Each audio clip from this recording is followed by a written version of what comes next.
FitBRcast, podcast da Fitness Brasil. Eu sou Yara Shoa, jornalista e editora do FitBR News, o portal de notícias da Fitness Brasil. Recebo hoje para falar de um assunto inédito aqui no FitBRcast, Dr. Felipe Bianchesi, que é fundador da ACAD Juris, é isso? Isso aí, ACAD Juris. O que é a ACAD Juris?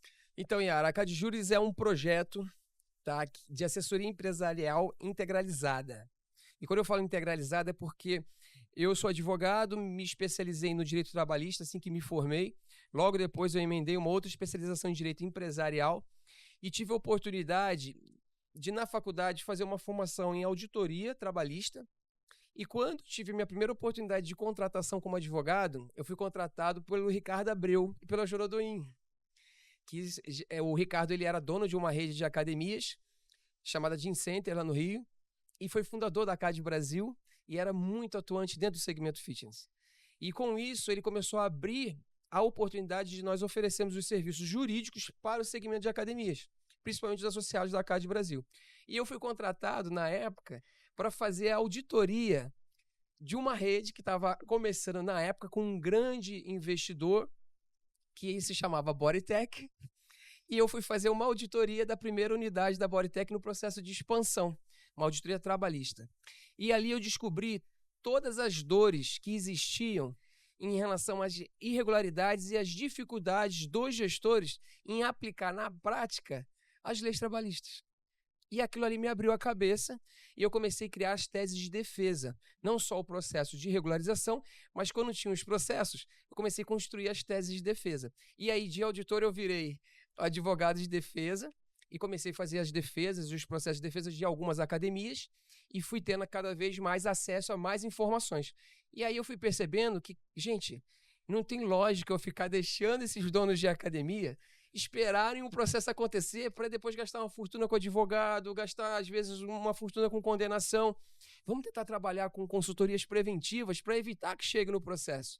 E daí começou a surgir um sistema de consultoria preventiva. Então, regularização de contrato, regularização de relações trabalhistas, implantação de plano de cargos salários para afastar a equiparação salarial, regularização de contrato de personal trainer. Naquela época, a Joana, a gente começou a fazer os contratos de cessão de espaço. Isso não existia na época para os professores poderem fazer darem as suas aulas de personal sem ter reconhecimento de vínculo trabalhista e vários outros processos.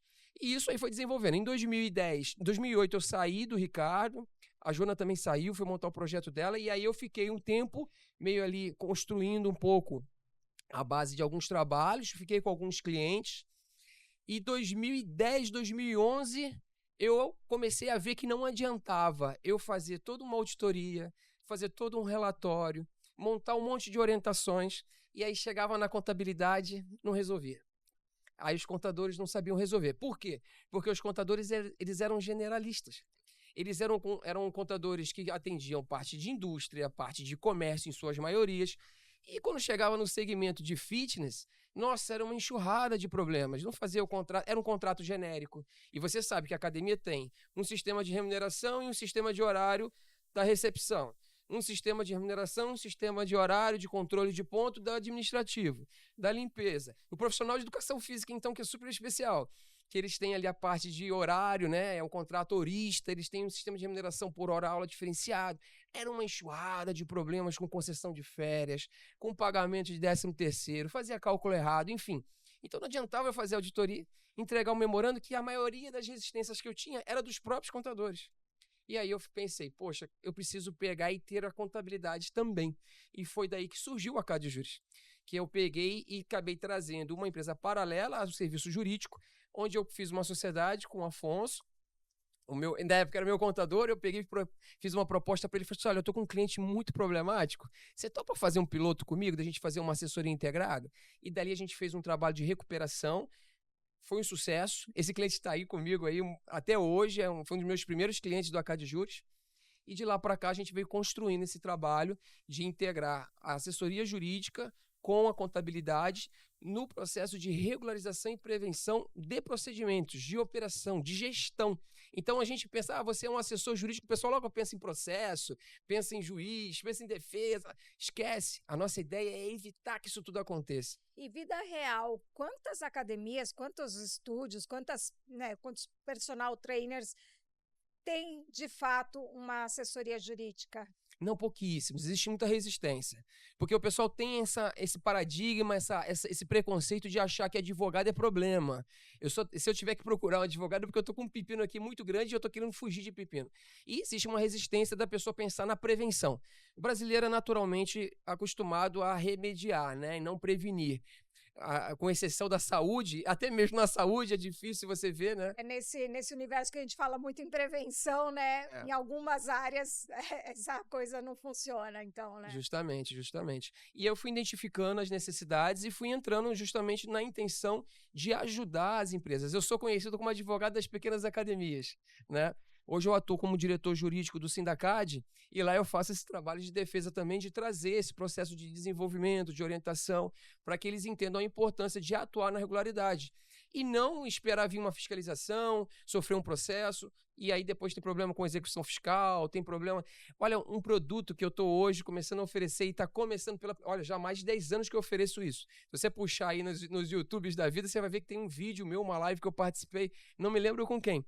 E eu falando de recuperação extrajudicial como uma ferramenta apropriada para você poder renegociar suas dívidas, dar uma estancada nos processos, enfim.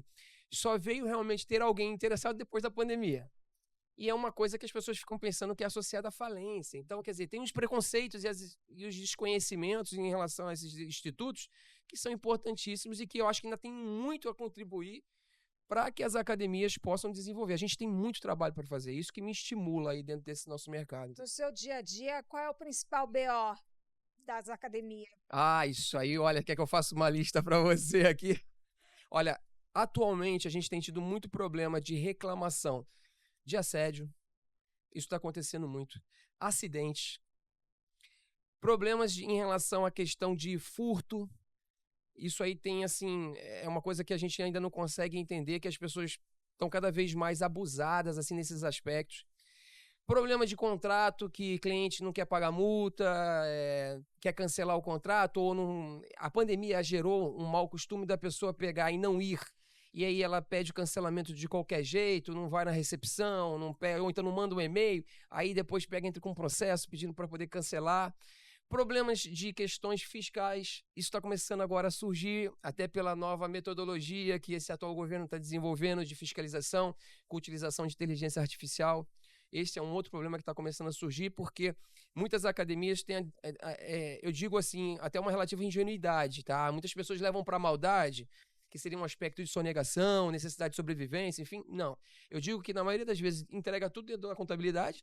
A contabilidade, ela tem um monte de clientes, então eles não vão estar focados em ver as questões específicas do segmento.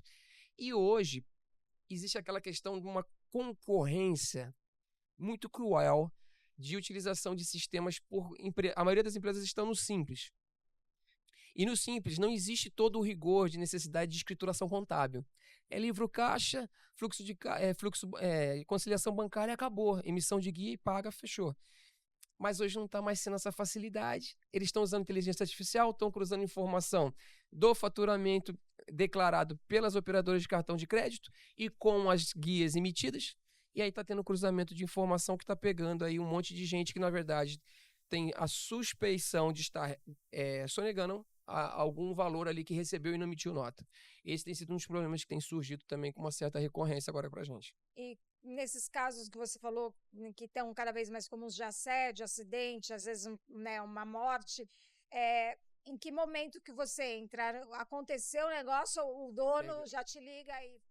Então, olha, hoje os clientes, eu até brinco com meus clientes, que tem muitos aqui circulando hoje aqui, eu falo, minha palestra amanhã. Só que aí eles estão falando assim, você tem que fazer a palestra pra gente. Aí eu já deixo aqui anunciado já pro pessoal que eu peguei e guardei essa palestra pra Irsa, e aí depois que passar, amanhã vai ser a palestra, que eu vou falar sobre acidentes e acessibilidade. Informações novas que estão surgindo, de fiscalizações, de situações que estão acontecendo. E aí o que vai acontecer depois? Eu vou pegar e vou fazer uma webinar exclusiva com os nossos clientes para poder passar para eles todas essas informações que está acontecendo justamente o quê? As pessoas hoje estão muito distraídas. É muita informação. Todo mundo malhando com fone, aí escutando show de comédia, escutando podcast no Instagram, ou então fazendo um vídeo de si mesmo para poder se mostrar ali treinando e tal. E essa distração tá fazendo a pessoa não prestar atenção numa trava, não prestar atenção ali numa anilha, e daqui a pouco o troço cai, bate no braço, machuca.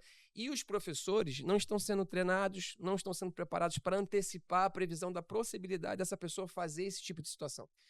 E aí a gente tem vários elementos que, inclusive, amanhã eu vou deixar muito bem claro para os nossos alunos aqui que vão participar do curso, o que é a responsabilidade civil objetiva. Que ninguém consegue entender isso, porque é uma coisa que é relativamente complexa, mas que eu vou transformar isso de uma forma simples para que eles entendam que eles precisam assumir a responsabilidade de que todo mundo ali é leigo. Não importa se o cara está 10 anos, se está 5 anos, entrou ontem na academia. Todos estão suscetíveis a poder sofrer um acidente. E se tiver um acidente, a culpa não é da pessoa física, porque não é pessoa física. A culpa ela vai da responsabilidade subjetiva. A culpa da academia ela é presumida pelo risco da atividade. E isso que eles precisam entender e que tem acontecido justamente onde que a gente entra. Primeiro, a gente faz essa orientação prévia. E segundo, aconteceu o acidente. Eles já ligam para a nossa consultoria, a gente tem um sistema que é integrado, a pessoa entra ali no WhatsApp, já manda uma mensagem, automaticamente um consultor nosso recebe a mensagem, dá toda a orientação dos primeiros socorros. Meu Deus, sofreu um acidente, o que eu faço? Aí a gente orienta, você tem que dar todo o suporte e assessoria para que aquela pessoa seja cuidada. Chama a ambulância, né? Pega e faz o primeiro atendimento, acompanha até o hospital, chama um parente, faz o processo de atendimento. Depois que teve o acidente, aí você vai pegar e vai trazer pra gente as filmagens, vai trazer pra gente os depoimentos das pessoas que participaram, para nós entendermos. Tenha sido nenhuma responsabilidade, porque aí já soube de casos de gente que teve um infarto em plena esteira. Isso é outra situação. Essa questão do infarto, na hora que tem um infarto, você vai pegar e vai prestar os primeiros socorros para tentar sobreviver à vida da pessoa, mas ali é uma questão congênita da pessoa. E aí existem vários outros elementos. Se a pessoa sofreu um infarto e faleceu, isso aí não vai ter jeito. Isso vai para uma delegacia e vai ser apurado e feita a investigação para entender o que foi que aconteceu. A pessoa foi mal orientada, a pessoa já era cardiopata, isso estava assim, a academia estava ciente. Muita gente subestima, né? O exame médico, o parquê. Agora, existem situações que vão excluir a academia da responsabilidade. Isso é importante deixar claro. E a gente vai fazer um trabalho de suporte da academia. Primeira coisa, primeiros socorros. Depois dos primeiros socorros, o que nós vamos fazer? Nós vamos tentar identificar a origem do que levou àquele acidente. Quem foi realmente, efetivamente, que foi o responsável. Aí a gente busca os elementos que vão configurar se houve uma negligência, uma imperícia, entendeu? Ou uma imprudência. São os 3 elementos que a gente vai tentar identificar onde que surgiu. E baseado em cima disso, a gente já dá orientação. Que vai desde, olha, não tem jeito, vocês erraram, vai ter que dar suporte, já vamos tentar negociar ali um acordo para indenizar, reparar e tal. E na maioria das vezes funciona muito bem. Agora, quando é a culpa da vítima, né? Que a gente tem ali um excludente, que a gente chama, essa situação aí acaba sendo um pouco mais complicada e na esfera extrajudicial, a gente costuma não conseguir resolver muito claramente. E aí, normalmente, a gente costuma resolver isso judicialmente. E quando vai para judicial, vai depender do juiz. Isso aí não tem jeito. A gente teve situações que chega a ser engraçado. Casos, até essa semana, a gente teve um caso que eu estava conversando com as meninas aqui, e elas estavam falando, Felipe, a gente queria 129 mil reais. Nós conseguimos provar que ela estava se filmando, que o professor chamou a atenção, tem a filmagem mostrando, tudo bonitinho. E mesmo assim ela insistiu porque ela queria fazer o diacho do vídeo, pegando peso lá no agachamento. Você sabe que isso é o que mais tem hoje, é a mulherada querendo fazer, né, aquele agachamento e filmar e mostrando a capacidade delas. Mas ela pegou e esqueceu de colocar a presilha. E eu não sei o que via as cargas d'água. Resumindo, o juiz entendeu que estava certo. Realmente ela teve culpa, a academia agiu de todas as formas possíveis para evitar que acontecesse, mas ela não acatou, ela desacatou. E quando ela desacatou a orientação, ela trouxe o risco para ela. E aí ela sofreu o acidente, mas mesmo assim o juiz ainda condenou de brinde ali um dano moral, que eu não sei de onde esse juiz tirou o dano moral, a gente vai fazer o recurso. Mas isso demonstra para o pessoal do segmento que existe esse risco de o juiz entender ali que deveria ter tido um pouco maior de cuidado e por conta do dano moral que ela sofreu do acidente e da forma... Na verdade, o dano moral ficou muito particular o caso.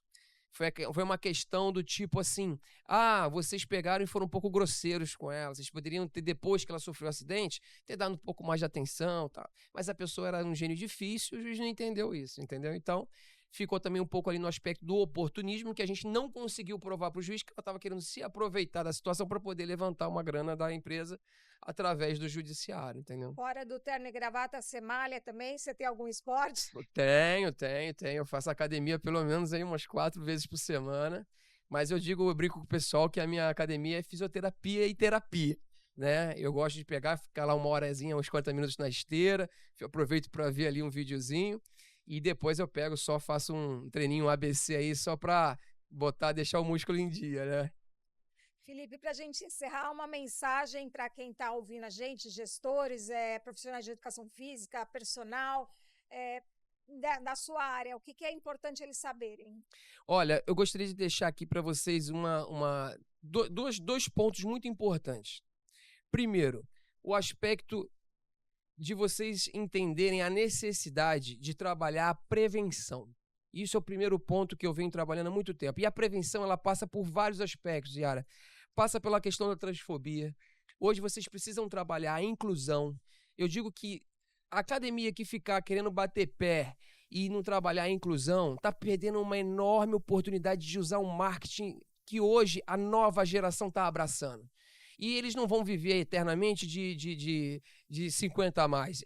A gente tem que trabalhar em cima dos 20 mais, que vão se tornar 30 a mais, 40 a mais, e que vão ser a base da nova clientela que está surgindo e que está sendo criada dentro dessa formação. Eu digo isso porque tenho uma filha de 20 anos e um filho de 17 que estão na universidade e são uma graça, eles me ensinam muito. A minha filha faz TO, terapia ocupacional, e trabalha muito esse processo de crianças. Nós temos as questões dos portadores de autismo, né? A gente tem as pessoas que são portadoras de deficiência física. Gente, é um mercado enorme a ser explorado, a ser desenvolvido, e isso está muito ligado também a um outro aspecto do cunho social. Para que você está montando uma academia? A gente não pode pensar só em dinheiro. Nós somos empresários. A nossa função de montar uma empresa é almejar o lucro. Fato. Esse é o objeto que eu digo, todo cliente eu falo, qual o teu objeto social? Prestação de serviços de atividade física. Esquece, bicho. O teu objeto é fazer lucro. Depois disso, é o teu cunho social. Qual é o teu cunho social? É inclusão, é atividade física, é bem-estar, é saúde. Cara, abraça essa causa. Então, eu gosto de deixar essa mensagem para todos que são do segmento, que o mais importante é isso. E no segundo lugar, cuidem da sua gestão financeira. Você pode também, isso aqui eu posso te falar até aqui numa primeira mão, porque o produto já está desenvolvido. Hoje eu estou me pós-graduando em Finanças e Controladoria pela USP, numa relação maravilhosa com a parte de gestão financeira, que é uma outra dor que eu vejo hoje.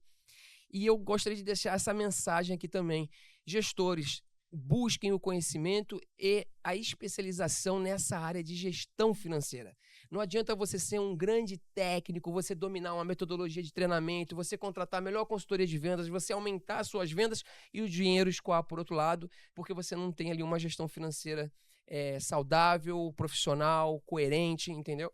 E a gente ainda lida muito com esse amadorismo e que cria várias dificuldades. Então hoje, por exemplo, nós estamos numa reforma tributária. Essa reforma tributária está aumentando a perspectiva da gente ter um acréscimo de 16% no mínimo da nossa carga dentro das academias. Com esse crescimento, ainda tem um outro movimento de se criar novos pisos salariais que vão aumentar. E por uma outra frente, uma vertente cada vez mais diminuindo o ticket, a concorrência aumentando. Então, se vocês não fizerem um aprendizado e um desenvolvimento na área de gestão financeira, vocês vão ter muitas dificuldades. Então, enfim, eu acho que eu fico com essas duas frentes aí para deixar de mensagem para o pessoal. Maravilha, obrigada pela sua atenção, pelo seu tempo. Fitness Brasil está de portas abertas, eu acho que é um assunto que a gente tem que voltar mais vezes. Obrigada, Felipe. Eu que agradeço a oportunidade, é um prazer estar aqui participando desse evento maravilhoso e estar aqui também contribuindo, deixando um pouquinho aí do nosso trabalho, da nossa história, para que as pessoas possam compartilhar. E depois procura Felipe Bianchesi, a Cade Júris lá nas redes sociais e acompanha o nosso trabalho, que a gente estamos aí para poder realmente compor com vocês e ajudar vocês no desenvolvimento desse mercado. Obrigado, querida.